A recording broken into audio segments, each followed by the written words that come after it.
what has happened is the welfare state has gradually grown out of control, and it's broken personal responsibility, and it's broken the will for people to do their own thing.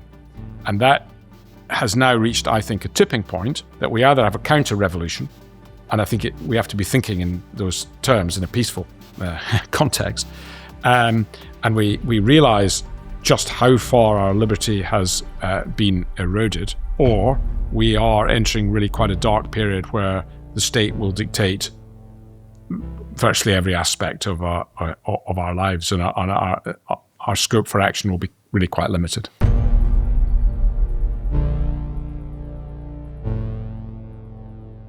So I've been having some discussions on Facebook with some lefties recently who think I'm pro-reform and ideologically conservative, and I'm not. I'm pro free markets, Hayekian, and I do believe in free markets, although I've got questions about that. But one of the debates I've been having is where I've been trying to explain to leftists that by voting for any government which has a policy of deficit spending, they're harming the people they want, but they equally are worried about cuts. So what would you say harms the poorest more, government cuts or deficit spending? It's deficit spending. It's jam today, basically, isn't it? Anyone can offer short-term bribes and incentives, but actually it's not about that. It's about building for the longer-term future. And that's a complicated business from the situation we're in. Let's make no mistake about that.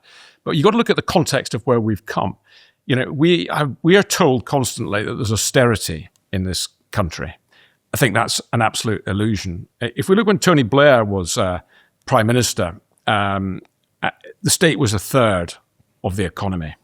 It's now almost half of the economy. Not quite, almost half. And in many parts of the country, it's over half of the economy. Scotland's over half, north of England, Ireland, Wales. So you have to say how much is too much. So it's where we have come from. There's been a huge expansion in the size of the state. Not only that, we've increased the level of debt exponentially. Just consider this statistic. Between the Napoleonic Wars and the Millennium Bells, you know, when Blair was there with his wife at the Dome, Britain's accumulated debt was about 350 billion. Today, a generation later, it's almost up tenfold. So we've increased the level of debt dramatically, we've increased the size of the state dramatically, and we've increased tax dramatically. So what is effectively happening is that the life is being squeezed out of the economy. But surely they know this.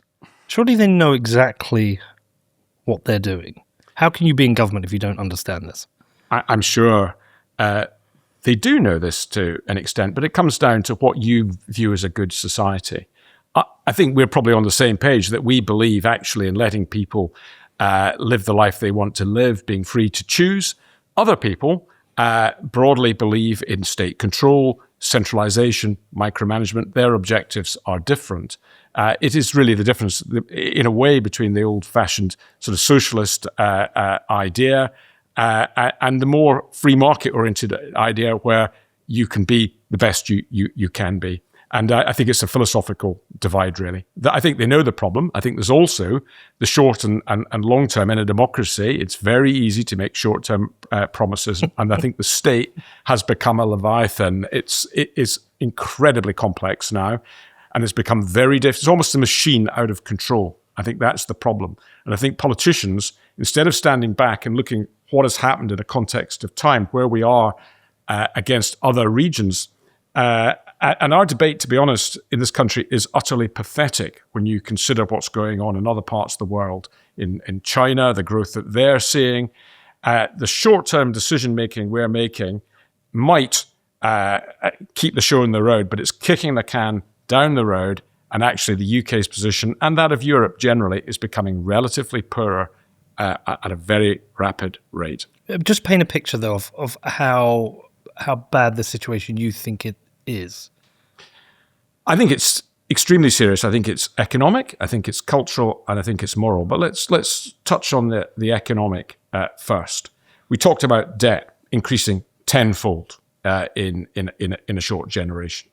we're talking about the level of public spending and this extraordinary concept that is in the mainstream that there's been austerity. On no measure has there been austerity. The only austerity has actually been in the productive private sector. So we're looking at a situation in the state at almost half the economy. We're also looking at an extraordinary situation, and I would throw this back to those who believe that state spending and control is a good idea. Since the start of the Industrial Revolution in about 1750 to the global financial crisis in 2008, per capita, that's per head GDP, grew very consistently at about 2.8%, 2.5% per annum. Since 2008, it's grown at 0.5%. And since COVID, it hasn't grown at all. That is absolutely unprecedented in the 250 years since the start of the Industrial Revolution. And I think this coincides with a huge increase in state spending, a huge increase in debt, and a large increase in regulation as well, which is tying industry and business in knots. So what you've got a public sector where the total package is increasingly attractive, sucking all the capital out of the private sector, and a private sector that I think has been in recession. So if the economy is barely growing, but the state sector this year is growing 7 or 8% in absolute terms, that shows you the private sector isn't growing at all. And you can see that from the employment stats. There's over 1 million extra people employed in the public sector since COVID.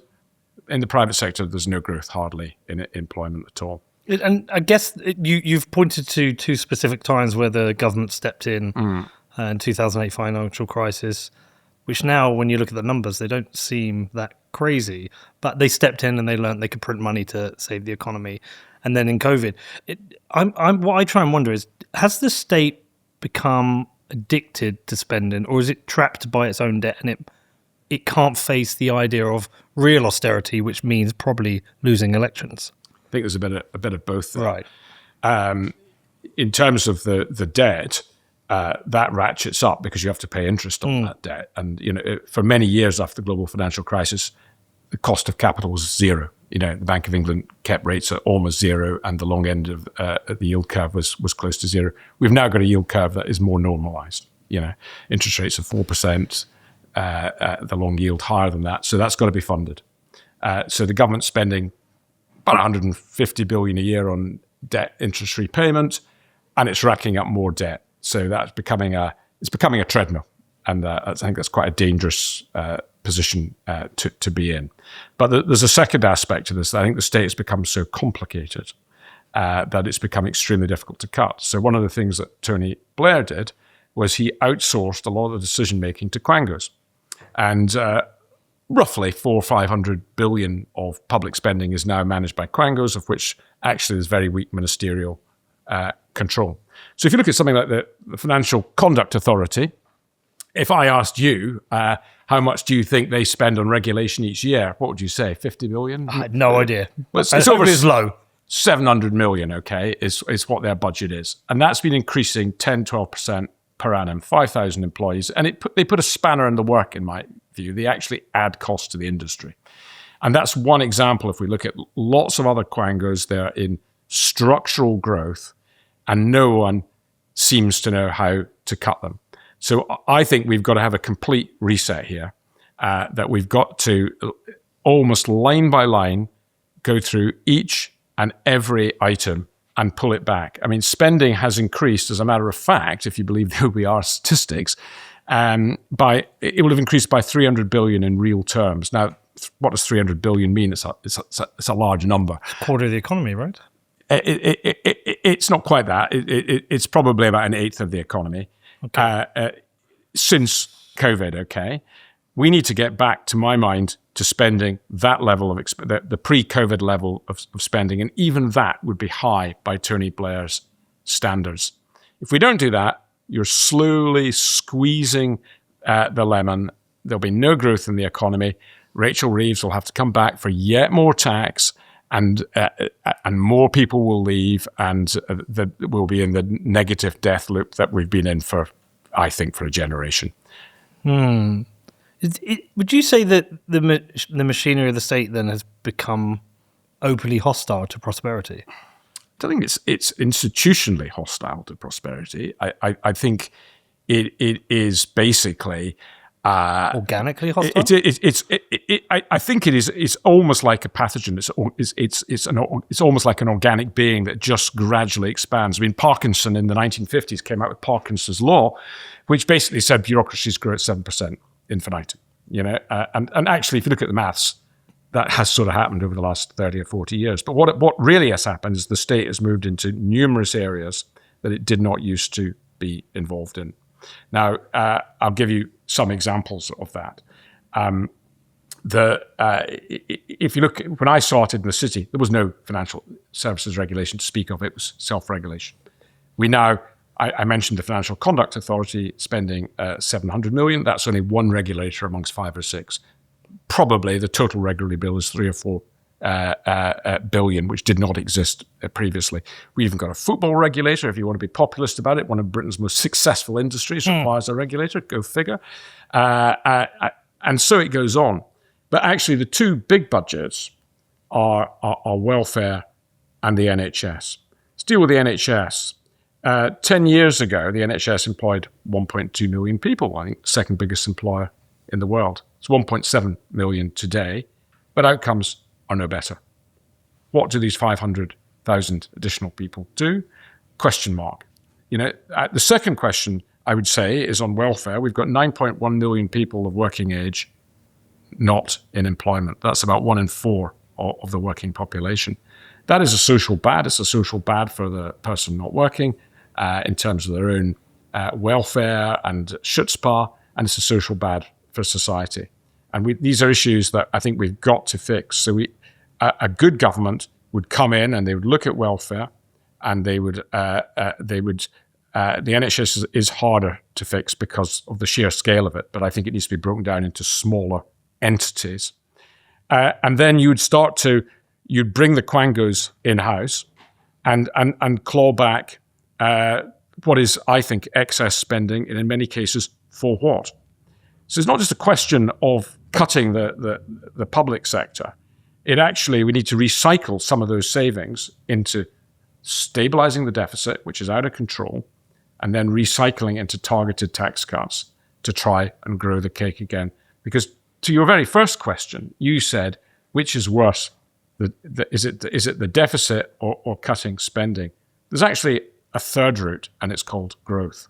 And if you achieve growth, you can have a decent-sized state and a nice health service and decent education, and you can have a free society at the same time. What we've done is we had that 20 or 30 years ago, and gradually and incrementally, we've given that up into what I think is a Leviathan. And I'd like to say we're all becoming brides and grooms of the state, frankly. That, the true red-blooded private sector is becoming quite small, because it's not just the half of the economy, but almost half the economy, which is controlled by the state. But if you consider the energy sector is regulated to an inch of its life through net zero, or the banking sector is regulated to an inch of its life, or the insurance sector to an extent, or employment law. Just before we went on air, we were talking about the cost of hiring people. And it's a real impediment. Of course, it's nice to pay people a huge minimum wage. Who doesn't want that? But actually, the flip side to that is Britain is not creating jobs. It's not giving opportunities to people. And it's about giving people those opportunities and growing the cake, not stagnating it. And I think that is what has been lost, really. Well, so if we look at the private sector itself, do you think one of the primary problems the state has is that the state believes itself it can drive the private sector, whereas really what it should be doing is just getting the fuck out of the way? It should be just getting the fuck out of the way. Yeah. Its ability to pick winners is absolutely lamentable, actually. If you looked at Rachel Reeves' last budget, it was all about the great British Green Investment Bank, and it's crazy.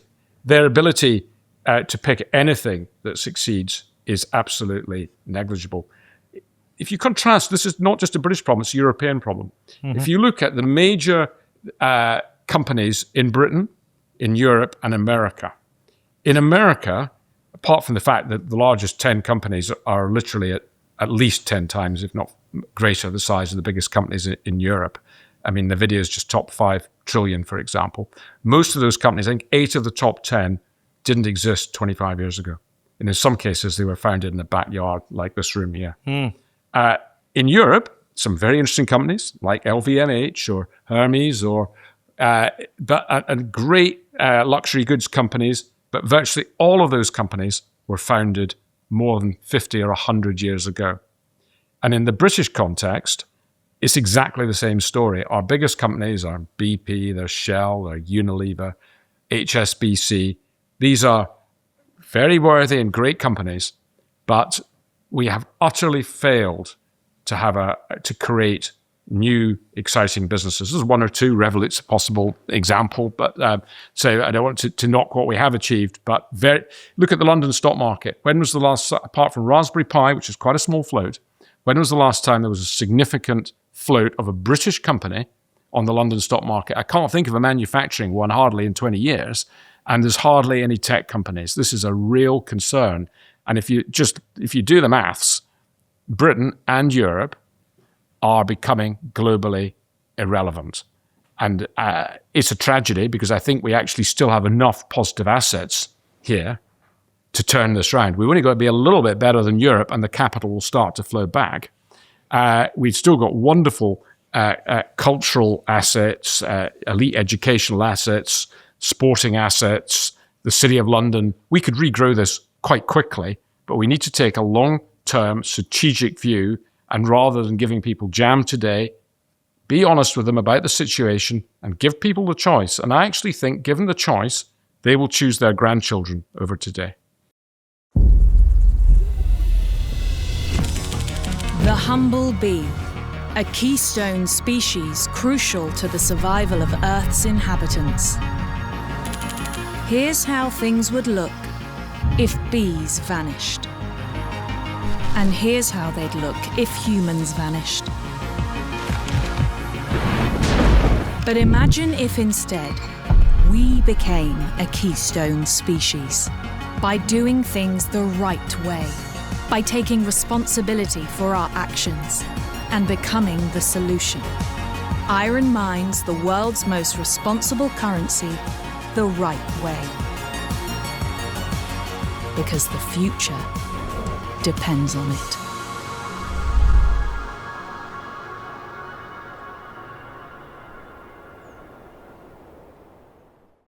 Well, some of the smartest people I know head out to America to either start or work for big companies. They head out to Silicon Valley or they head out to New York.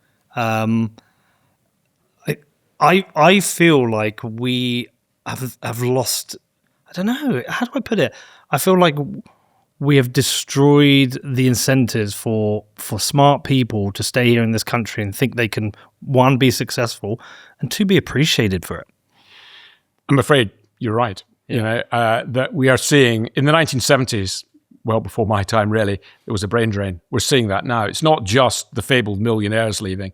There are a couple of 100,000 bright 20-somethings off to Dubai, off to Singapore, off to America if they can get their green card, and many of them will never come back. And why wouldn't they? Because actually the tax is a lot lower, it's sunnier, and they're welcome. It's not just that. The fact is they're appreciated. Here, success is no longer appreciated, and it's a terrible price to be paid for that, because the left, who seem to think redistribution and centralization and control is the way forward, actually are killing the golden goose. And in the long term, their NHS, their education system, every aspect, and we can see the country in structural decline. It's just obvious, wandering around the degree of decay. And I would say that is a result of centralization and control. We had it in this country. We had a schutzpah, a can-do culture, and we've effectively tossed that away, believing that the state should dominate and control and redistribute, and it frankly doesn't work. It's never worked. No, but here's the point. We now live in a globalized world, for good or ill, and you will get the chance to go to Italy if you want to go to Italy and get a deal there, or you can reach a private deal in Switzerland, or maybe go to Dubai and for 3-5 years, and some will never come back. So what is happening is where there's a brain drain, and if you look at the stats, corporate startups are in decline. And why would you? Because everything is against you. It's not just tax, it's regulation, and it's actually uncertainty.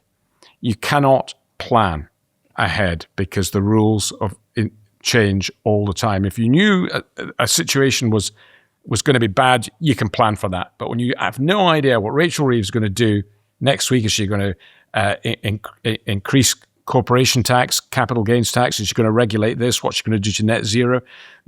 Just say you've bought an EV for the sake of argument. She's now saying you might be taxed how many miles you drive. You made that decision in good faith to buy an EV.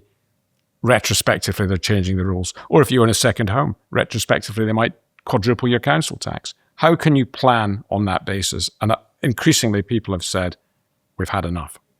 Would you say now then, therefore, we kind of have this global marketplace for rich people? And look, there's privilege that comes with wealth. You're mobile. You can move from country to country, jurisdiction to jurisdiction. You can pick and choose who treats you the best, and you get to play the system maybe better than people in the middle or lower class. But is that like a reality we just have to accept? Look, I mean, people come into Decay. Some people are somewheres and some people are anywheres. It's been well documented. There's certainly a proportion of people that will say, I am mobile and I want to hedge my bets. There's no question about that. And governments that don't recognize that are really very stupid, because actually their tax take will reduce, and it becomes a negative circle. We need to get into a virtuous circle. Now, there are one or two examples of European countries doing quite well, actually. The major European countries are all struggling. France is in desperate trouble. Its tax position is even worse than ours, if the truth be told. The delta in Germany, for different reasons, is very bad. But it's a small country, but if you look at the Republic of Ireland, the Republic of Ireland, a generation ago, was a basket case. Its GDP per capita is like the third highest in the world or something. It is, yeah. Now, it's a slight statistical freak because the likes of Amazon are based there.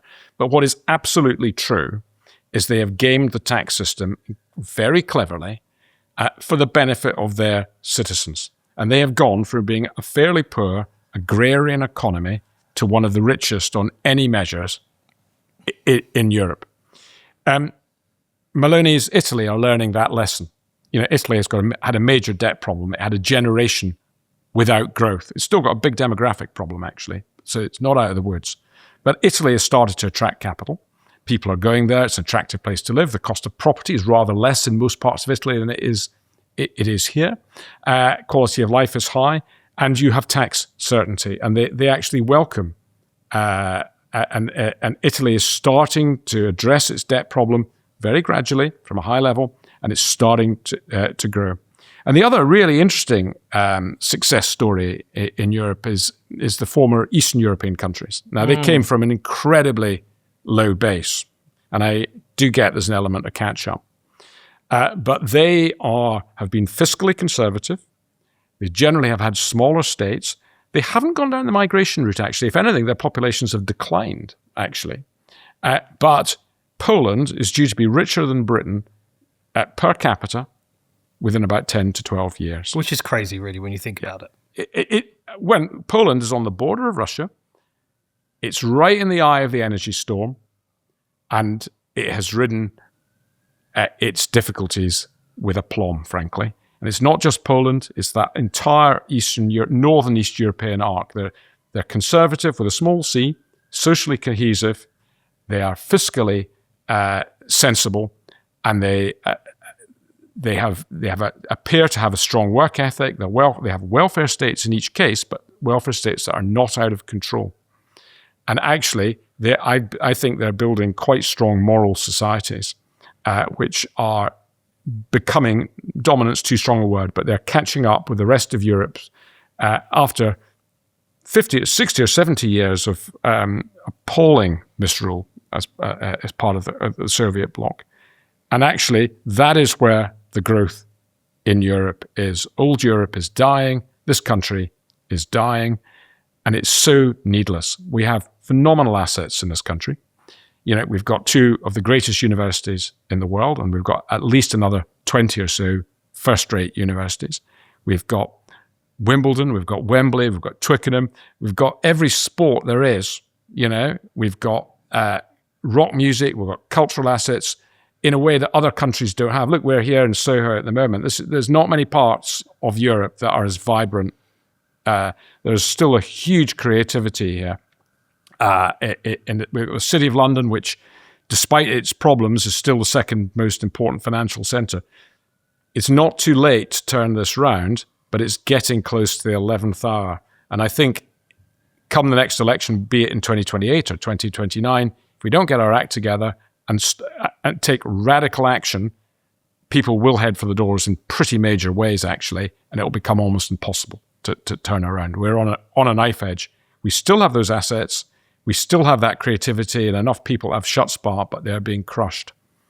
I cannot, for the life of me, understand why the Treasury and the Bank of England can't see this.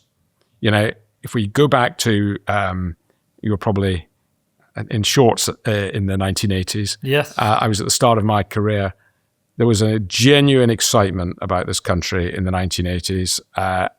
Every year it was growing 3%, 4%, 5%. Most people were getting wealthier. I'm not saying it worked for everybody, but all those reforms have now been undone, and I think we're in a much worse place than the 1970s because it's not just an economic malaise. There's a cultural malaise as well, and the degree of division and rancor in areas that I think that should be in the private sphere.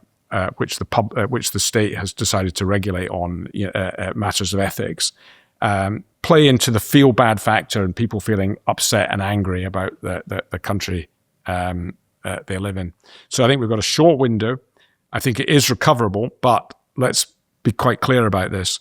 Britain's problems are 30 to 35 years in the making. I'm no fan of Rachel Reeves, as you might imagine, but it's not all her fault. The truth of the matter is this started with the Blair years, embedding the big state, taking it off balance sheet, taking it outside parliamentary scrutiny largely with a very careful web, founding a Supreme Court that made it quite difficult to enact change, building up a quangocracy, a civil service that is hostile to the sort of ideas that we're talking about.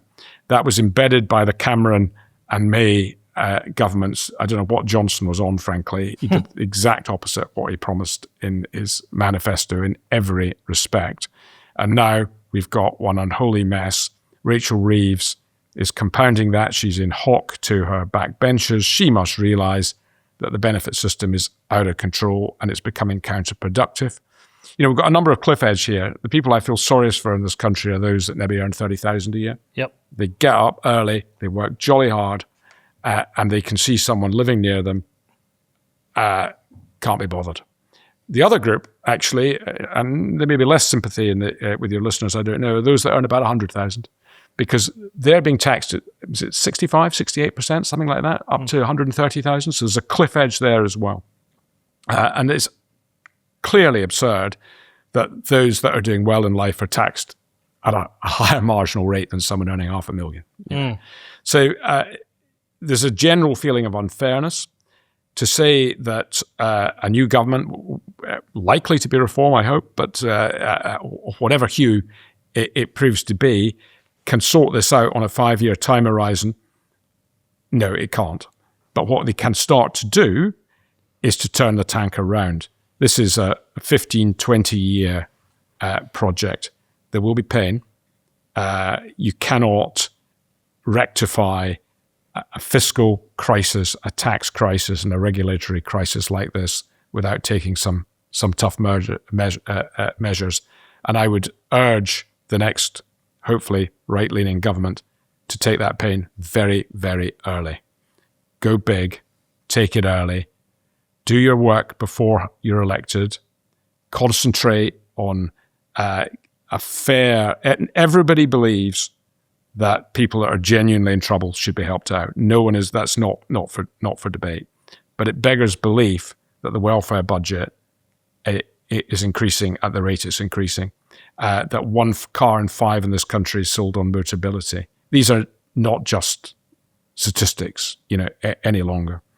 I think a reform government needs to be taking 100 to 150 billion of public expenditure almost immediately and recycling a good portion of that into tax cuts. You think that's doable? Yes, I do. But there's a number of ways you could do it. I mean, we spend 360 billion on benefits. Half of that's on pensions. I don't think you can do much about that. I think the pain's got to be shared. For what it's worth, I would end the triple lock. And I think all aspects of society are going to have to share the pain to an extent. That's a slow burn. That will save you 7 or 8 billion compound per annum. But over a lifetime of Parliament, it's quite big. We have got to get to a situation where we get back to a much more normalized number of people on benefit. We need to think very carefully about the bar, and it cannot be that people on benefit can get more than the minimum wage. That's just obviously not right. So there's quite a lot that can be shaved from the welfare budget, I think, and I think we've got to be extremely ruthless on the Quango budgets. Take that in-house almost immediately and line by line go through it. Not required. Not required. Yes, we need this. But this will require re-engineering of the mechanics of the state. Yes, and that's probably the first thing a new government has to do. A new government's going to face enormous challenges. The easy bit is winning the election, actually. The difficult bit is implementing their program. They will face, well, who knows what position the BBC are going to be in after their sad troubles over the last few days. But assuming they're still in a central position, they'll be deeply hostile. Of course. We've seen how they behaved over Brexit. We've seen consistently how they've behaved. Perhaps they'll get a wake-up call now, but I doubt it. They'll face a civil service that has increased in size immeasurably. It's gone from, I think, 380,000 employees to 550. Yes, that's correct. Why? I have those numbers here somewhere. Yeah. I mean, there has to be an immediate pruning of the civil service because, it's extraordinary. The ONS, Office of National Statistics, run data on UK productivity, and the public sector's productivity is lower today than it was in 1997. 1997, there was barely the internet. There was no digital economy. I mean, how on earth can that conceivably be the case? Well, the headcount post-austerity low of 384,000 in 2016 hit 516,000 March 25. And it'll be higher now, probably. Absolutely. And on top of that, I think I mentioned earlier, 1.2 million in the civil service to about in the NHS, 1.7 million today. And it goes on. There's over 1 million extra public sector workers, but outputs are down. So this needs a very rigorous control of public sector. But you're right, spending. The pushback will be huge. It won't just be the BBC, it'll be the civil service itself. It'll be the other parties, people doing their bidding. Yeah. Will be fascist, racist, far right. It'll be the judiciary. There will be legal challenge after legal challenge after legal challenge. And I would urge the next government that before they enter office, they need to have a detailed plan on how they're going to attack this. Firstly, under the royal prerogative, they do actually have some pretty significant powers that they can use. And if they've been explicit in their manifesto, they have a moral right to do that, in my judgment. The second thing is we need to do effectively what Trump did in America, Trump 2024, I think it was, and have teams of people who are aligned with the agenda to act as senior advisors on day one. The next thing is that there's a convention that ministers cannot sack civil servants. An act of parliament needs to be passed to ensure that they can. Not in a Goldman Sachs type of fashion, but the civil service need to remember that the government of the day, even if they don't like what they're doing, is the government of the day, and they have to enact their will. The next aspect is that markets have to be convinced, and I was very pleased that reform concentrated on fiscal sustainability in their because it's essential, absolutely essential. And this comes down to an aggressive plan to regularize spending. The timid way to do it is to do what they've done with taxes. They've frozen thresholds. So in the question of equity, you could freeze thresholds. If you freeze thresholds, actually, that's 20, 30 billion pound per annum, just because inflation nominally erodes that away. But there are much more aggressive things you could do. And I think we have to remember that the state has gone from a third of the economy to half. How much is too much? Do we live in a free society or do we live in a controlled society? If we live in a free society, I think we'll blossom. And I actually think the left will be surprised. They will see a better NHS and a better education system in the long term. This is not us being nasty, greedy people. I believe that freedom and liberty ultimately leads to better services for all. What they're doing is putting the cart before the horse. They're taking short-term expediency, being nice with other people's money, and what effectively is happening is they're killing the golden goose. And they got away with it for a while because actually most of Europe's a basket case, or at least Western Europe. But what has now happened is we've trashed our reputation for not just being low tax, but we've trashed our reputation for having the rule of law, freedom, and fairness, and that's why people are going. I grabbed my phone because I regularly, to my son's disappointment, post up on Facebook and argue with leftists. But I put something the other day. It's similar to what you said. I just want to read it to you, to see if my thinking is right. But I put, capitalists aren't mean. They just understand economics and incentives. Capitalism is enforced via freedom. And I put, socialists aren't kind. They're stupid and evil.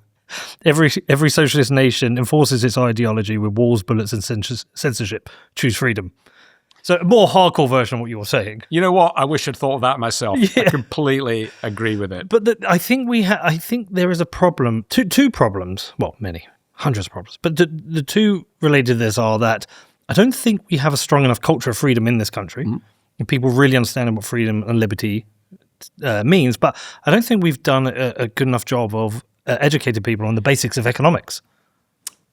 I believed we lived in a free country until fairly recently. Actually. Yes.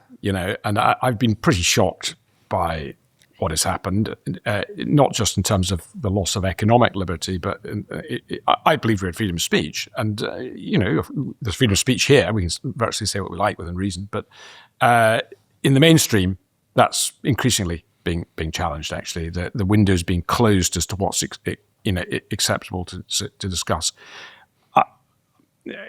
We're on the knife edge of being in a free society here. I mean, one of my favorite quotes, and I'm sure many of your listeners have heard it before, but A.G.P. Taylor, who was a leftist historian, said that an Englishman born before 1913, his only interaction with the state, if he was law-abiding, was with the local bobby on the beat and the local postman. Taxes were 10%, a biblical tithe, if you like, and most of that went on the Royal Navy. And to say there was no welfare isn't true, actually. It was localized. There were all sorts of local charities and mutual societies, actually. Many of them helped found the Labour Party, ironically, 70 or 80 years later. But what we've now got is that very gradually, and I understand why it happened, we had a cataclysmic First World War and then another major, major disastrous war, both of which were probably unavoidable, certainly the second one. But homes for heroes, pensions come in round about the time just after the First World War, and completely understand why that happened. The level of the state goes from 10% below the First World War up to 25, 30%, and then the Second World War, and then Attlee. And Attlee changes the game, basically. He nationalizes personal responsibility. It sounds moral, and in many senses, it was done for positive altruistic reasons. But what has happened is the welfare state has gradually grown out of control, and it's broken personal responsibility. And it's broken the will for people to do their own thing. And that has now reached, I think, a tipping point that we either have a counter-revolution, and I think we have to be thinking in those terms in a peaceful context, and we realize just how far our liberty has been eroded in many senses, or we are entering really quite a dark period where the state will dictate virtually every aspect of our lives, and our scope for action will be really quite limited. Well, it does feel we're in a dark time already. I agree. I've seen the David Betts interviews discussing we are effectively in civil war, which I struggle to process. But I'm seeing the rising popularity of Zach Polanski, who I think is economically illiterate, and talks of a left. The Greens and the Labours and the Lib Dems all come together to fight the fascism of the right and reform, which I find moronic. And as much as I'll make fun of socialists and young socialists, because I think they're stupid. They had bad parenting, bad education, but I can understand their anger. I mean, if Connor came to me angry, I would understand it. You know, they've been convinced to go to uni and get loads of debt. Yep. They can't get jobs. They can't get on the housing ladder, and they live in a society which is where we've got little punishment for petty crime. I mean, I can understand why they've been sold on socialist ideas. I think they're wrong. Yeah. The contract, you've asked a lot of questions there. Yeah. There was a book written about America called Coming Apart about 10 or 15 years ago. And it contrasted 1960s America with America about 10 years ago. In the 1960s, and I can't remember the data points, but the general thesis is that the chief executive ate in the same burger bars, went on slightly nicer holidays, but they lived a fairly similar life. Most people were married. You contrast that today, where there's a super elite, and there's been a hollowing out further down the curve. The lower down the curve you go, the less likely you are to be married. That has implications for society and the outcome of the next generation. And it's this idea of a coming apart, that the two tribes are becoming very different. A word of warning to reform, they're running high in the polls. But I'm very interested about, if you actually look at those polls, you talk about Jack Polanski, he's on 18-19% on the polls at the moment, okay? Labour are on 15-16. The Liberals, who are just about as nuts as Polanski, are on 15-16. You add the three of those up, they're close to 50. They form a coalition. Yeah, they could form a coalition. So it's looking very, very good for reform at the moment. But I think a lot of people are going to vote tactically. So you're going to get micro voting, constituency by constituency, and the right coalition will either vote Conservative if they think the Tories will do well in a particular area, or they'll vote Reform, more likely in large parts of the country. But the leftist coalition will probably do exactly the same. And Caerphilly election was a big warning. Reform did brilliantly well from a standing start, but actually it was the nutty Clyde Cymru that won the election. Went from Labour to Plaid, and there's a real danger, and it's too soon to predict, that this leftist coalition could win. I don't think they will, but there's a lot of water to go under the bridge. The second point that you raised was generational fairness. I've got a young child. I get it. He's a little younger than yours, I think, but so there's a little bit of time before he has to make his mind up what he's going to do with his life. There's a real issue. I was able to buy my first property in Glasgow a long time ago. It cost me £36,000. It wasn't much of a house, nor should one's first house be much of a house, by the way, because you have to build up in life. But it was affordable. That's not the case in many parts of the country. One of the unintended consequences of quantitative easing after the global financial crisis, money for free, asset prices go sky high. So I think it caused institutional, generational unfairness to an extent. And it resulted in a generation having to rent, paying very high rents. Both Michael Gove And now the Labour Party are making it worse because their regulation on the rented market is just putting rents up and up and up. And on top of that, you have student loans, often for pretty questionable universities, to be brutally honest. How can someone in their 20s get on? And they've got to feel they have opportunity.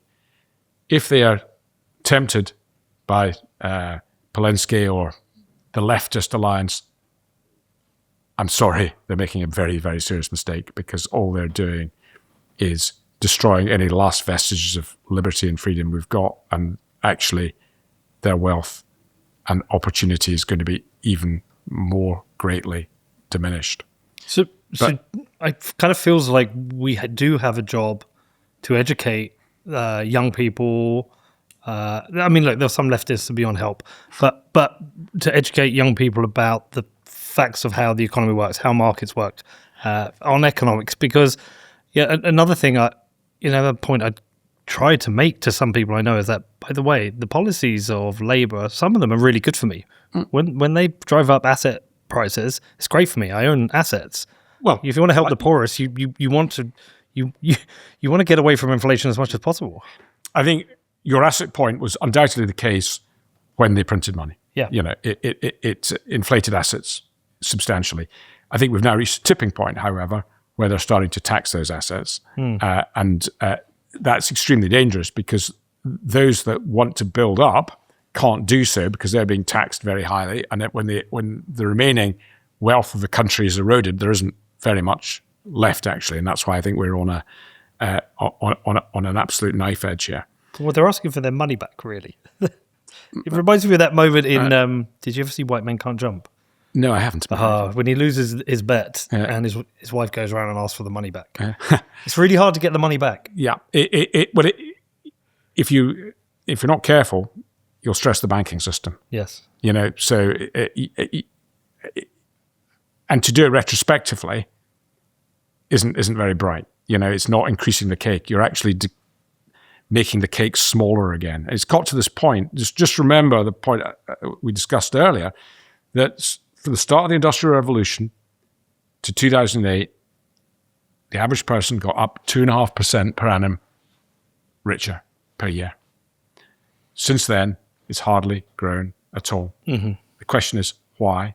And I think it is partly down to running almost zero interest rates for 10 years, which it caused distortions. I think it is down to a huge increase in the size of the state, a huge increase in regulation, and taking away the opportunity to do something positive with your own life, actually. When working for the civil service or local government's the best gig in town, you've got a problem. And in large parts of the country, I think that is unfortunately the case. We've got to get to a can-do situation where people have a go. Some will succeed, some will fail. But, look at America. America is creating jobs, it's creating wealth. It's been growing at about 3% per annum consistently. Of course, it's got problems. Of course, there's regional variations. Is it a coincidence that America dominates in tech and AI, or is it luck? I would say they're doing something right, and we've got to learn that lesson. Now, we could have done it. There used to be more unicorns round Old Street, round the corner, than all of Europe combined. That is dissipating, It's not too late to save this, but it needs radical action. And this next government, if it is a centre-right coalition, they have to, I think they are beginning to understand the problem and the magnitude of the problem, actually, because there's quite a lot of people articulating this. But they need to fess up on the magnitude of what needs to be done, and the fact that there will be a little bit of pain, but I'm confident on a 5-year view, the delta will be going in the right direction, and people will see green shoots, and in 10 or 15 years, we can make a tremendous difference, because France has got really serious problems. Are you going to invest in France? Nope. No, I don't think so. Are you going to go to Germany? Nope. No. There's not many places in Europe you're going to go to. You might go to Italy, but not for creativity. You go to Italy for a nice lifestyle, some wine. And a much lower tax bill. Yeah, but you're not going to set something up there, probably. Maybe Estonia. Well, Eastern Europe is a different issue. Estonia is really interesting with its flat tax, actually. Yes, I've read all about their flat tax. Yeah, there's a lot of positives in that part of the world. There's no question about it. It's a very small country, of course, so not everyone can go there. But it's a very beautiful country, actually. And it comes back to our best minds are going, and it's not just the millionaires that are leaving.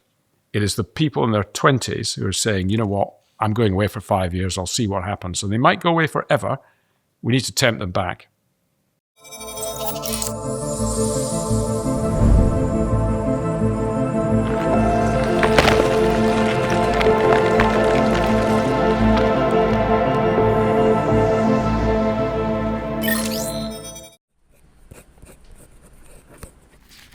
It's very important that you don't lose this, okay? This is your inheritance through Bitcoin. Let Bitcoin rip. Don't rip up your Bitcoin. Set up inheritance with Casa. Yeah, well, I said to you before we started, when you mentioned the millionaires are leaving, young people are leaving, but that we also have a problem of incentives for entrepreneurs. I like creating businesses. I can't be bothered right now. Honestly, I'm at that point now. I'm actually thinking of just scaling back. It's too much hard work to just tread water. And even if you pull a rabbit out of that and you make some money, it's not life changing. It's so much easier now. I just put my money into the markets, put my money into the NASDAQ, buy an index tracker, buy a bit of gold, buy some commodities, just have a nice balanced portfolio, just sit there and, I may even money market funds, and just see a few percent per year. Why take the risk when they've loaded so much more risk onto entrepreneurs and taken away all the benefits? I'm afraid I agree with you. And that is a large part behind the stagnation that we've had. It's always been the case that small and medium-sized companies drive the growth. It's not the Unilevers of this world, good as they are, or the Marks and Spencers. It is the small, dynamic companies. And unfortunately, despite this country's amazing creativity, that incentive is dissipating, and it's getting a lot worse. And that's why I think 2028, 29 is genuinely our last chance, because if we don't turn it around, the state will be so embedded by that point. And also the perverse incentives, the incentive actually not to work very hard becomes quite great. And you have an education system which has become... It no longer celebrates excellence. We've moved to a university system which was a fairly elitist system, if we're honest about it, to a prizes for all system, which, frankly, is it worth the 50 or 60,000 of debt? In many cases, I don't think it is. To be brutally honest, it'd be far better setting up a small business, or setting up a joinery business, or a fabric shop, or whatever it might be, than taking on 60, 70,000 of debt. But we have created that culture, and we need to uncreate that culture. It seems like we have a lot of cultural problems to solve alongside this. Yeah, I think we do. I think, probably going off topic, but we haven't even touched DEI or the woke agenda. But I think being a hard Marxist agenda, which has been largely imposed by government, which has added enormous cost and actually taken the fun. When I started in the city, it was quite a creative place. It's now a spreadsheet place, largely. Bit of an exaggeration, not amongst the smaller funds, the hedge funds, but amongst the big institutions. It's box ticking, all wrong together. I often ask myself, why does the OBR and the Bank of England, why are their forecasts so lousy? The OBR spends 50 million a year on its large team of economists. I mean, Goldman Sachs, I don't know what they spend in economics, but it will be a fraction of that. It is because they've become consensual. everyone herds around a consensual idea, and it's generally been wrong. I mean, it's not an exaggeration to say that their forecasts have been consistently too optimistic, both in terms of growth, in terms of inflation, in terms of the fiscal deficit. I mean, in terms of fiscal deficit, they've been out by over £500 billion, £500 billion, sorry, over the. If you look at their forecast of 7 or 8 years ago, the debt's at least £500 billion higher than they thought it would be. Is it optimism or hope? I don't know. I just wouldn't like to read their minds, to be brutally honest. But because if you're pitching Silicon Valley for an investment in your company, you tend to want to put quite optimistic figures in. I think that's probably true. We've utterly lost that can-do culture, and we've made this a poor place to invest. So what has happened is if you look at Rachel Reeves, poor Rachel Reeves. I mean, she thought she promised last year there'd be 20 billion of tax rises, and that was it, and there'd be no more. I think she said. Well, she's coming back for we don't know how much, at least 30 billion, I would suggest. Mm-hmm. And I'll make you a bet. She'll come back again. Yes. And it is a death loop. We've got to short circuit that death loop. And if we don't do that, more people will leave and it will get worse and worse. And that's why we're on this knife edge. And I think people are beginning to realize that. But what perhaps isn't appreciated is this isn't just a question of tinkering at the edge now. Really quite radical surgery is required. And in a democracy, you've got to front load that to the beginning. And show some hope. You've got to be honest with people, share the pain. You can't just be one group takes the pain. It's got to be shared. But you've got to provide very quickly incentives to invest. And I think, given what a basket case France and Germany are, that if we send a very clear signal that the nightmare of Britain is over and we're heading back in the direction of being a free, open, and liberal society, which we were, capital will quickly pour back in. Look what's happened to Southern Ireland. I know a small country is easier to turn around. You send a signal, people invest. That will happen here. I've no doubt about it. It's obviously you're talking about quite drastic changes to happen. Yeah. Is how can a country cope with such drastic changes all at once? Because I completely agree with everything you're saying, by the way. But if you think in 3 years' time, massively reducing the size of the civil service, massively reducing the size of the welfare state, we also then need a lot of jobs to come with that. And if we're going to cut 150 billion out of the government spend, but also offer big tax breaks, that still means we will be deficit spending to do that. It's like a lot at once. I get that. The deficit at the moment is about 150 billion, give or take. Let's just say you were able to knock 100 billion off spending, which is 7% of spending, by the way. And remember, the state's spending £48,000 a family. Yeah. 48,000 quid. On what, by the way? I don't know. I mean, is the army bigger? No. Is law and order better? No. Are hospital waiting lists better? No. Can you name one thing that's got better in the last 25 years? I try and ask everybody this question. I'm genuinely struggling, actually. Yeah. Genuinely struggling to come up with anything. And we live in an age where technology should have actually taken a lot of people out. The opposite has happened. So you say, rightly, what happens if you get rid of 150,000 civil servants? I would throw back to you, we've taken on over 1 million public sector workers for no extra benefit that I can see in the last 7 or 8 years. And this comes down to a philosophical debate here. Do we actually want to live in a tokenized, statist world where the state virtually controls the pot and doles out little sweeties here, there, and everywhere else and rations stuff? Or do we actually want to take a little bit of risk in our lives and do it ourselves? Of course, there's a safety net, which is still going to be very large. But when you're getting, it's not just half the economy, it's the regulation of the private sector, which has become endemic. We haven't even talked about energy. I mean, No. you know the stats as well as I do. Our energy prices are 4 times out of America. Well, I can give you the story I've given on this podcast a few times now. I went out to America to look for investment for a project in the UK. Very successful investor. And he said to me, you can't invest in the UK at the moment. It's uninvestable. First thing you have to deal with is your energy. You're anti-competitive internationally on an industrial scale. And if you can sort out your energy prices, that's essentially a tax break for everybody. Rachel Reeves and the Labour Party eulogise rightly about industry. Our industry is collapsing. And it's not entirely their fault because this has been a long-term burn.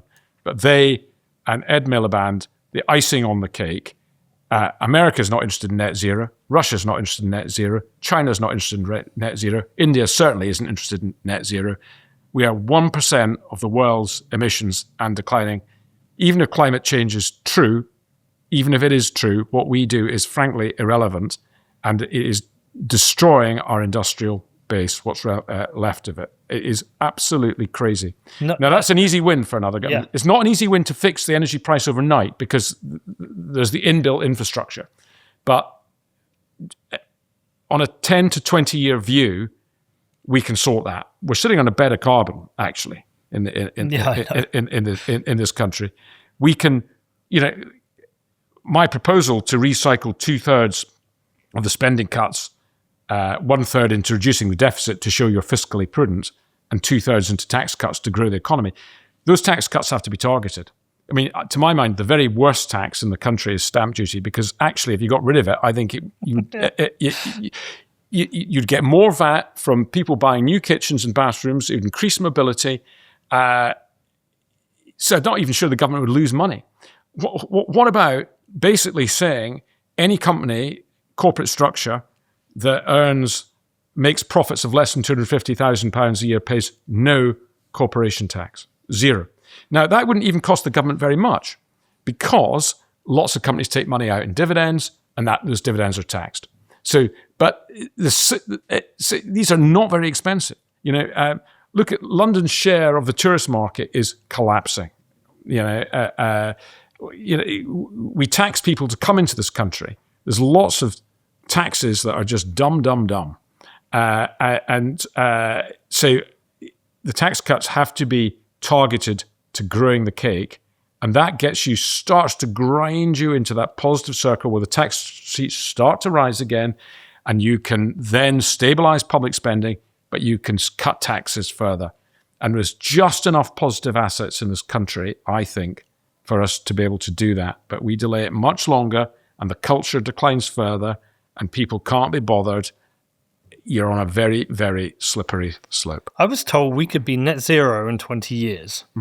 With a radical plan to develop a nuclear fleet, which would allow us to create as much energy as we want, probably an abundance of energy. We'd even be exporting it. We could sell bonds on those to fund them. And then over the next 20 years, we don't have to waste our time with solar and wind and what we're doing. We could actually reduce our energy prices in the short term and still be net zero in 20 years. Why aren't we doing this? We have the technology to do it. Yeah. Absolute timidity, frankly. And cowardice, and actually environmental zealotry. But it comes back to this education point. You talked earlier about Polanski up on 19%. I mean, the man's policies are mad. But you might have detected from my name, Ewen Stewart, there's a little bit of Scottish blood in me there. Yes.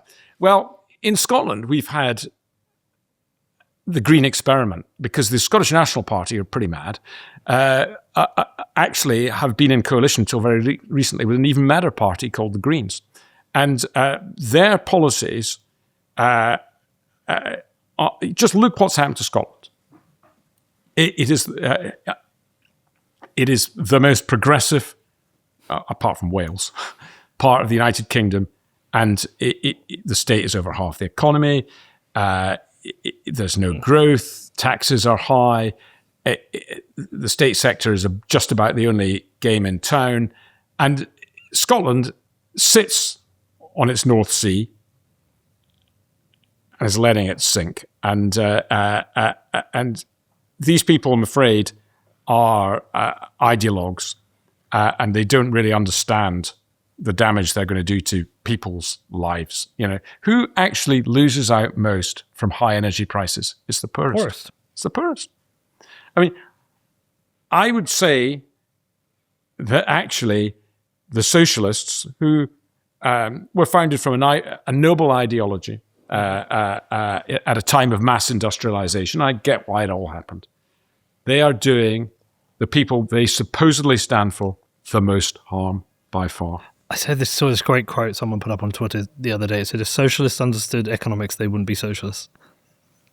Couldn't agree with you more. I mean, that quote you put on your Facebook, I think it sums it up. They appear to be kind. How can it conceivably not be right to give a man down on his luck something? Help them up. But actually, all it does is reduce that person's incentives. It basically makes it centralizes the system. It gives arbitrary incentives. It makes it very difficult to plan ahead, and gradually the system begins to control the state. And we're now in a situation that the system has become the main engine of our society.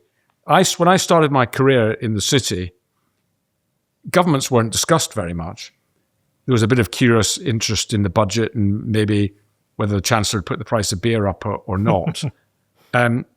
In my conversations with clients, virtually all the conversations are about the action of governments now. It used to be about the actions of entrepreneurs and individuals. It's now about the actions of governments. Maybe not in Silicon Valley, maybe not in America, where the state's still quite a bit smaller than here. But it is, what is government going to do? How do we protect ourselves?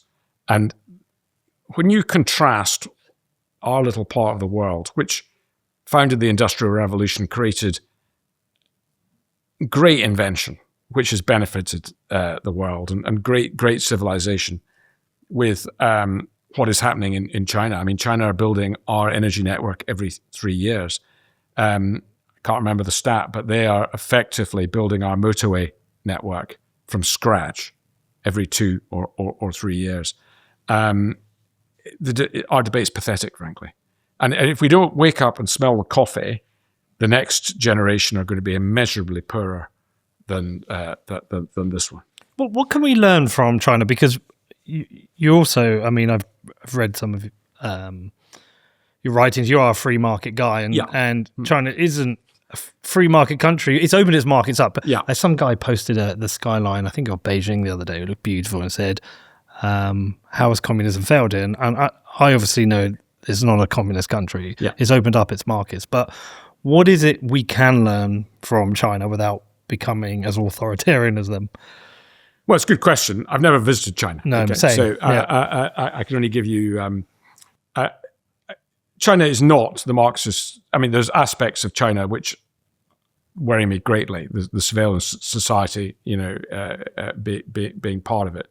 But it's a more decentralized country, actually, than people appreciate. It's got a very high savings ratio. Its welfare state is a lot smaller than ours. And countries that have come from poverty in living memory, and this may be the same actually of Poland and places like that, where life's been tough, people realize the value of work.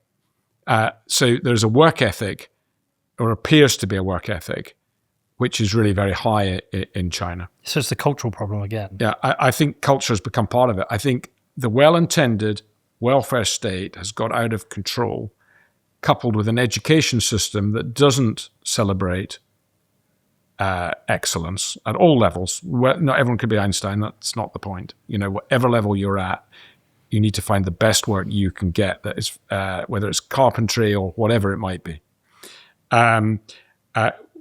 We have created a false promise, to my mind, that everyone can go to university and do whatever they want to do. Go to work in an NGO or something, which seems to be the pinnacle of many people's ambitions. But And actually, we need to smell the coffee. America have shown, as have Australia actually, as has Singapore, as the OECD generally, that rich countries can continue to get richer. Europe is the exception. It's the low growth, statist part of the world. Taxes are higher in Europe, including Britain. It's not an EU point. This is Britain and Europe have moved in the same direction. Debt, taxes, regulation, net zero. And I would actually say the denigration of the family, and the tossing away of traditional society towards a modernity, and a very hyper individualistic modernity, in the moral sphere, not the economic sphere. In the economic sphere, I think it's highly constrained, have undermined our prospects dramatically, and we're finding it very difficult to compete now. We were the workshop of the world. Our cost base is completely wrong relative to Asia, and there's no point trying to compete in areas where we don't have comparative advantage. But if we start to lose where there's intellectual IP, and there's evidence that's happening, we've got a real problem. And there is, on almost any measure, and even the European Union appreciated that. They got Mario Draghi from the ECB to write his famous Draghi report.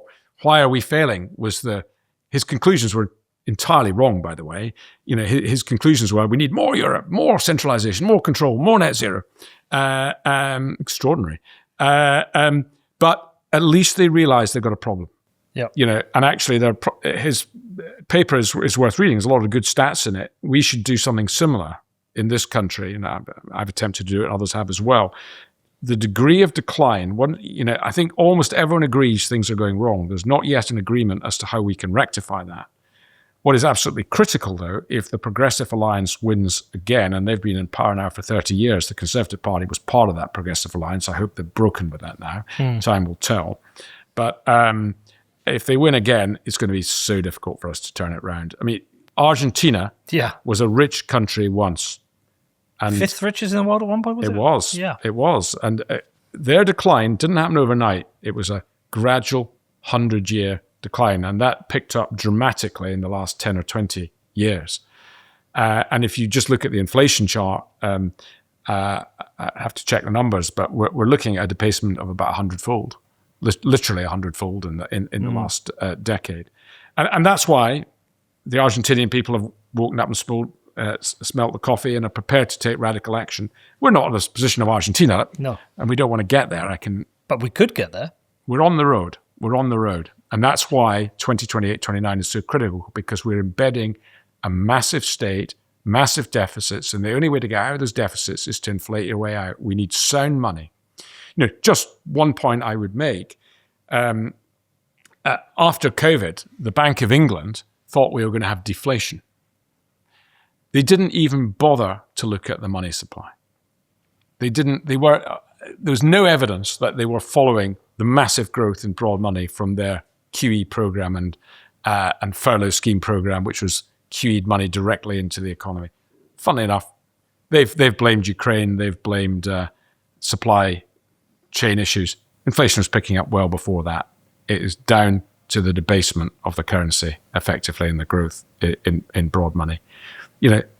You talked about the need for education. Sure. The trouble is, in our universities, in the Bank of England, in the Treasury, Keynesianism is the orthodoxy. There's very, very few Austrians and very, very few monetarists. Yeah, I interviewed Reem, what was her surname? She studied at LSE, and she said she was an outlier as an Austrian. Oh, she would be. Yeah. Almost unique, I would think. She said she went to one. Did she talk about going to a get-together of Austrians to discuss She was the head of the society, and the Hayek Society. Yeah, it was 8 people. 8 people. She said they're all leftist Keynesians. Yes, the thing is, if that's what you're taught at school and university, you've really got to take a very specialist interest to realize there are other approaches. But you don't have to go far in. In America, it's a little bit different. I mean, there still is a Keynesian orthodoxy, but is that built on a myth or well, one, it suits the state, but the myth that Keynes saved capitalism after the Great Depression? I think it does suit the state. Yeah. The idea that you are in the cockpit and in control, and you pull this lever and this happens and this one and you throw these sweeties here and you tax here. Must be a nice thought to be so clever to be in charge that you can order affairs in such a fashion. So I can see the attraction of it to these to the Treasury. Monetarism was in fashion actually in this country, as you know, and it worked extremely well in the early 80s. In bringing down a major inflationary problem. And sound money is critical because just as you need to know where tax and debt is, you need to know that prices are stable. Mm-hmm. If you don't know prices are stable, it's very difficult to plan as well, and actually your savings get eroded, So we have reached a position where I think much of our intellectual debate has been dominated by one or two statist schools of thought, actually. But I know you're a Bitcoin guy. Well, when you say sound money, my ears prick up. Yeah, I know you're a Bitcoin guy, and you've seen what's happened to the price of gold. Yeah. And actually, the market is working out what's going on. And if governments continually debase their currencies, people will find alternatives. I'm mixing my metaphors. In the First World War, the currency was cigarettes and the trenches. People will find alternatives. Richard Nixon left the gold standard. I'm going to say 1974, but it was give or take, might have been 72. That's 30. I thought it was 1971 because there's you a might website. Be right. I'm not going to argue with that. There's a website. What the fuck happened in 1971? Have you seen this website? I haven't. No. Connor, bring it up because this website's brilliant. You'll love this, and I bet you'll end up showing it to some people. Good. So it's all these different. Did Ben Prentice put that website? He did. Yeah. So a guy I know put this together, but it's all these different charts, and he puts 1971 on the charts. And so people listening can't see this. Workers' pay has not kept pace with productivity. And you just go through and see all these different charts. As soon as they came off the gold standard, how all the incentives changed and everything got kind of fucked up. Well, I'll tell you one other thing. Gold was $35 an ounce in 1971. Yeah. I haven't looked at it this morning, but it's 100 times that. Yeah. Yeah, 4,000, over 4,000. Yeah. Peter Schiff is happy. So, monetary stability is critical. Inflating your way out of an issue, as Argentina have done and lots of other countries, is fool's gold. Of course. It creates arbitrary winners and losers. And actually, the people that win aren't your son, who they are those with a lot of debt who see that. And fun enough, governments win from inflation because debt's inflated away. And I think we're in a very, very dangerous square in America as well, by the way. Where America's doing a lot of good things, but one of them that's not so good is the scale of their deficits about as bad as ours. 38 trillion. I looked at the debt clock this morning and I was like, hold on a second. It was 36 trillion last. When did they add 2 trillion? It's going chinka, chinka, chinka, ching. And they're running a deficit of about 7% of GDP. That's a big, big, big number. And they're about to give, what, $2,000 to each everybody under 100 grand. Yeah, it's, there was a Scottish economist called Adam Ferguson who lived, I'm going to get the dates wrong, but I'm going to say 1720 to 1800. He had a very simple theory. He said that if great nations spend more on debt repayment than on defense, they risk not being a great nation in the long term. Just this year, America spent more on debt interest than it did on defense. First time. Only one major European country does well on that measure. It's actually Germany. Okay. The worst is Britain, spending twice on debt repayment as it does on defense, more than twice, about 120 million on debt repayment, about 60 billion on defense. Well, the one that pisses me off is we spend more on debt repayment than education. It's crazy. It frustrates me. I mean, I see, I talk to the schools locally, and I know how they have to fundraise for all types of things, and they're not getting the best people in to teach the kids. They've become indoctrination camps themselves, like places of activism. But one of your first questions was, should there be austerity or debt, which is and this is it's the same. This is an example of it. We're having to spend so much money on debt repayment, other stuff is getting squeezed. So the next generation is being harmed, and that is a terrible, terrible state of affairs. We had William Clouston in here recently, who I really like. He's what I class as a traditional lefty, and I disagree with him on certain things. But actually, if you sat him and Nigel Farage together, I think they agree on more than they disagree on. I think they both are fiscally conservative. They probably disagree on what should be privatized or not. But he said we never had real austerity. We do need real austerity, and it should start with government coming to power, becoming very honest with the nation. And they say the first thing we're going to do is every MP is going to take a 20% cut in their wages, and now the rest of the nation has to feel the pain. And I was like, do you know what?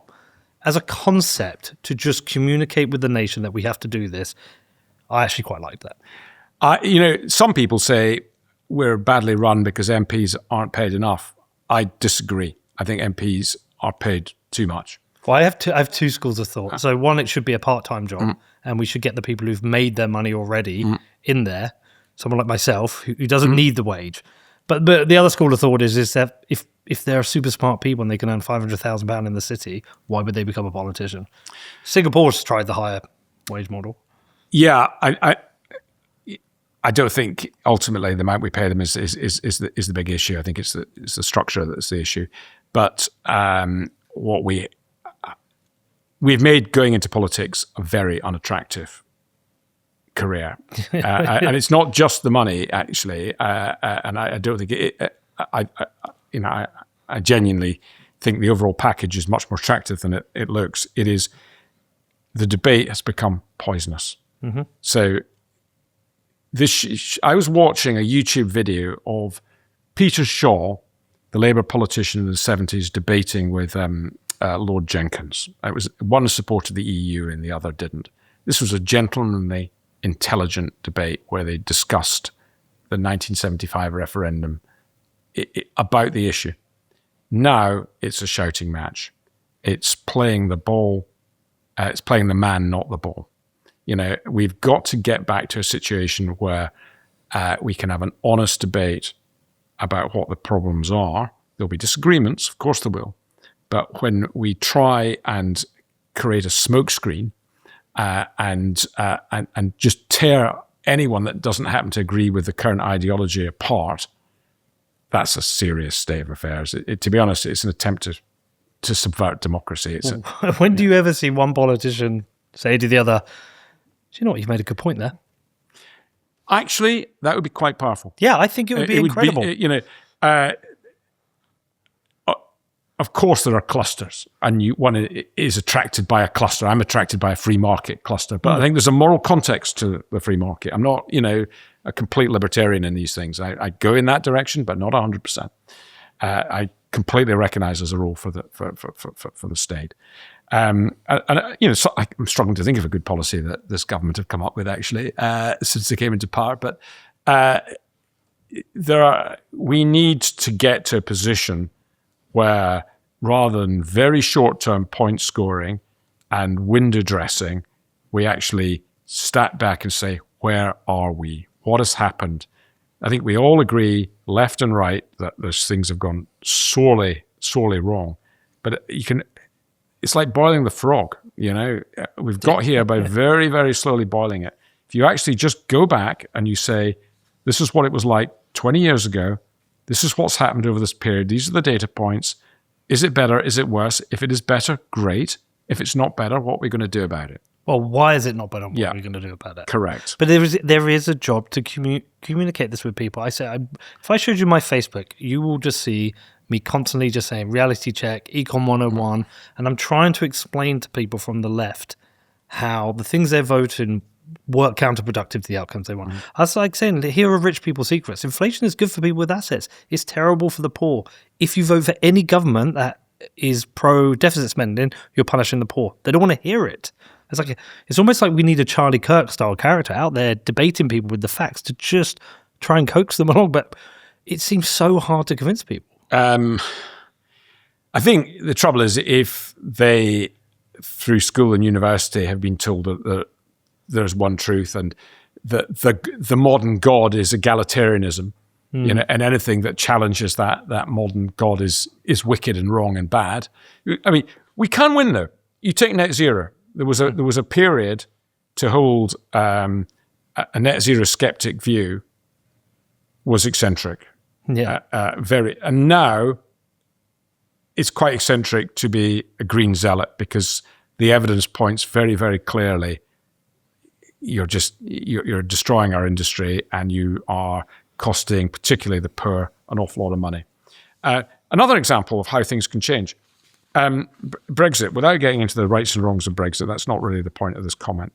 It is simply that no one really thought Britain would leave the European Union. There was maybe 5 MPs supported that philosophy in Parliament, and events happened, and despite huge odds, the Leave side won. We can change the terms of the debate. I think an awful lot of people in this country realise that the sort of quiet, kind, rule of law, free speech, moderate society that we had is beginning to evaporate. And if we don't do something about it very quickly, it'll be too late. And it's essential that the centre-right alliance wins in 2028, 29, and that we show that the progressive alliance, and it might be the Labour's brand is trashed, but I am worried about the Liberal brand and even more worried about the Green brand because every bit, if not more extreme than Labour, as a coalition, is a threat to the centre-right coalition. And a dangerous threat to the country. An existential threat to the country. I think there are 2 major European countries facing existential threats for different reasons. One is France and one is Britain. I think Germany's fiscal position, Germany's making some very bad calls, but it's coming from a much stronger position. It would have to make those bad calls for probably a dozen years or so before things became critical for them. And that could happen. But France is facing a debt crisis of a similar magnitude to ours. It's got a public sector that's even bigger than ours. It does have a current account surplus. We've got a current account deficit. We are facing economic and moral confusion, I think. I think we haven't done... the right has failed to understand the cultural war that we've been facing in the last 20 years. I think it's waking up to that now, actually. But there's been a generation of people that have been educated in really a very leftist fashion. And in the economics context, the overwhelming emphasis on the Keynesian modelling shows you just how one-dimensional. A good education will actually introduce people to Keynesian thought, monetarist thought, laissez-faire thought, and probably Austrian thought, and let the student make their own mind up as to what's right. But it's not quite like that. I did economics at A-level, and we studied Keynesian economics. We didn't once... I hadn't heard of Milton Friedman until my 30s. I hadn't heard of Hayek, Rothbard. I hadn't heard of these people until I discovered Bitcoin. And I was like, well, hold on, I just studied economics. My daughter's about to do economics at A-level, and I can't wait to arm her with some hand grenades to take into her teachers. They're going to love you, but they should love you. But actually, Bitcoin is Austrian economics in action. Yeah, but there's also like a socialist... There's a thing for socialists to like about Bitcoin in that it's very fair, in that you cannot print and give it away. There is something that the socialists should take from it. Socialists should like that. Yeah. Yeah, that's the irony. It is a level playing field. Yes. You know, inflation actually is extremely damaging to people that don't have many assets. Yes. It can be damaging to those with assets, depends on the asset. It creates arbitrary winners and losers. Yeah. And surely socialists shouldn't like that. Yes. You know? You would have thought with this budget coming. I mean, my expectation is it's going to be horrific. I'm not sure if they are leaking very bad things to hit us with not such bad things, so it feels like a good budget, or they're leaking us with very bad things because it's going to be very bad. But the blame, it's really easy to see like into the matrix now of how they play their games. In when you start to understand the mechanics of a party, the state, the whip, etc., in that suddenly a story will appear somewhere in the press, and then you'll start to see all the MPs repeat that on social media. It's kind of gaslighting, really. Yeah. But like it's very clear to see it now, and the consistent message now is to blame everyone. Blame austerity, 14 years Conservatives, Brexit, your dog, whatever. Like they just blame everything.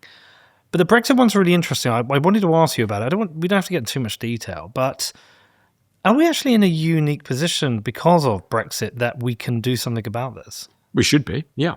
I mean, the reality is that, that Britain has chosen hardly to get rid of a single rule since Brexit. You know, if anything, we've copied Europe. So we've increased taxation to European levels from low levels. We've increased debt from one of the best in Europe to one of the worst in Europe. We've out-Europed the EU on net zero. We've moved our employment law heavily in a European direction. So Britain, having been somewhere between America and Europe in terms of its policy, has moved to being absolutely a Central European philosophical power. And I think our elite were so shocked that little people put two fingers up to them that they've been in a state of absolute denial ever since then. Yes, we've talked about the size of the state, and we've talked about debt, and we've talked about tax. I touched on city regulation. There's a bonfire that can be had here. And it's not just in the city, it's across net zero, it's employment law. But we're going the other way. Employment law, was it on your website that it could add £1,000 per person cost to the country? Why is it that countries that have very high employment regulation have very poor records of creating jobs? Well, I can tell you as a business owner, I've got less incentive to employ people. Correct. It's obvious. Yeah. America, which has a much more red-blooded approach, its employees get paid dramatically more on average than our country.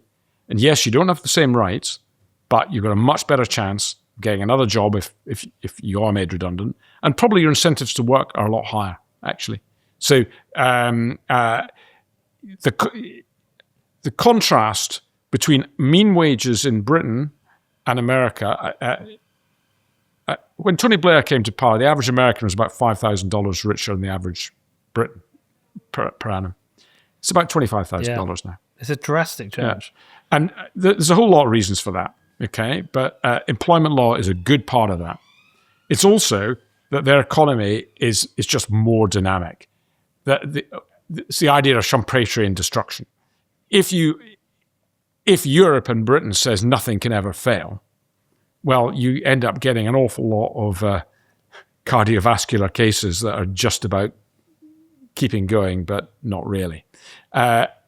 If you actually accept that the life cycle of a company is often quite short and it'll be successful for a period and then you go and do something else, you're likely to create a much more successful economy. And that's what America has done. In actual fact, the gap between us and them is much, much greater because property prices are generally a lot lower in America. Energy prices are generally a lot lower. So it's all kind of obvious, really. Yeah, the disposable income gap is now enormous. Yeah. Now, I'm prepared to accept the bottom 10 or 20% of Americans are not very well off. So there is a greater spread. But Middle England, and not just Middle England, virtually anyone working, is substantially better off. And in actual fact, if we were to move even partially in that direction, we would raise more money in tax and your left-wing friends would actually have better services. and probably better pay for their workers as well. So on this podcast, you are definitely hearing me talk about Bitcoin a lot. Well, why? We live in a really strange time with governments driving inflation with their reckless spending and endless money printing. There is a way out of this. There is a way to protect your money, and that is by stacking Bitcoin. I've made loads of shows about Bitcoin. You can go and research this, you can go and read the books, but the truth is it is the hardest money ever created. If you are interested in protecting your financial future, it's time for you to get on the Bitcoin train. I've been stacking Bitcoin personally and through my businesses since 2017. It's protected me, it's secured my family's future, and it also strengthens all of my businesses. So if you want to start stacking Bitcoin, where do you do it? Well, for me, it's with Gemini. They're a fully licensed, full reserve exchange and custodian, so they give you a secure way for you to buy and own your Bitcoin. There's no risks and no funny business. So if you're serious about stacking Bitcoin the right way, head over to Gemini.com, which is GEMINI.com. Yeah. Well, I think the employment thing is really funny because there's only two scenarios I ever really want to get rid of employer. One, they're shit at their job. Or two, I can't afford them anymore. Yeah. And if I can't afford them, it makes sense to try and keep the business going and scale back. And if they're shit at their job, they should go. And by the way, they should be told, you're terrible at your job. This is why I'm getting rid of you. So hopefully they learn and go and work harder. But if every time they can stand behind employment law and tribunals, which the employer always loses, you're teaching them that everything is somebody else's fault. We are creating perverse incentives, and it's utterly corrosive. We need to completely redial. And I think if we do that, people very quickly learn a new set of incentives. They learn on the job, and there's still enough social capital in this country, I think, and goodwill quickly turn that round. But we have to send a very strong signal. And part of the role of the next government is to send that signal. Even if they can only start the process, they have to say this is the direction of travel. And if you trust us for 10 or 15 years, this is where we're going to get to. We cannot do it overnight, but we trust you. We trust you to succeed. Some will succeed more than others, but those that succeed will pay a fair degree of tax, which will still be quite a lot, but and that will start to grow the cake. And we need to get over the fact that we have lost our mojo. I think people can see it. They've been given a false narrative about austerity, which is laughable, frankly, and can be demonstrated to be laughable by the data points. We're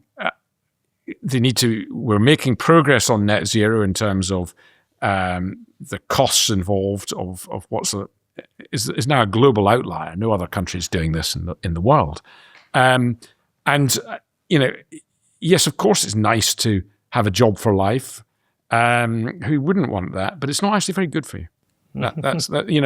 You need to be learning new tricks and reinventing yourself all the time, and actually, I think it's good for society and it's ultimately good for the individual. All this socializing our problems is clogging the system up and destroying growth.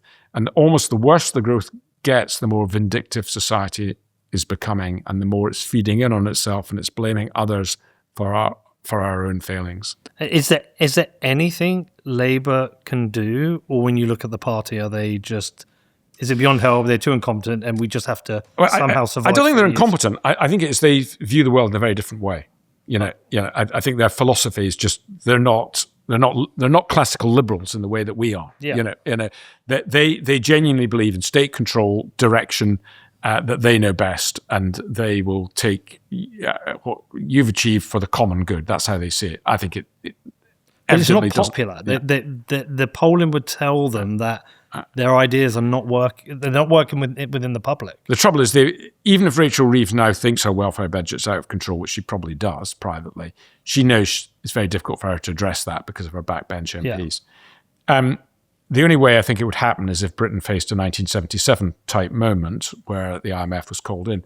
I've argued professionally I don't expect that to happen. I know that quite a lot of serious economists have said it's a real danger, and it is a real danger. But I suspect they will keep this plate spinning by, unfortunately, raising tax quite a lot more and just about convincing markets that they're not going to default. So this is the death loop trade. But if there was if bond markets collapsed, and we're already paying about 150 point premium over the French at the long end of the curve, okay? If bond markets collapsed or currency collapsed, they would be forced to address spending. They'd be paying all round, by the way.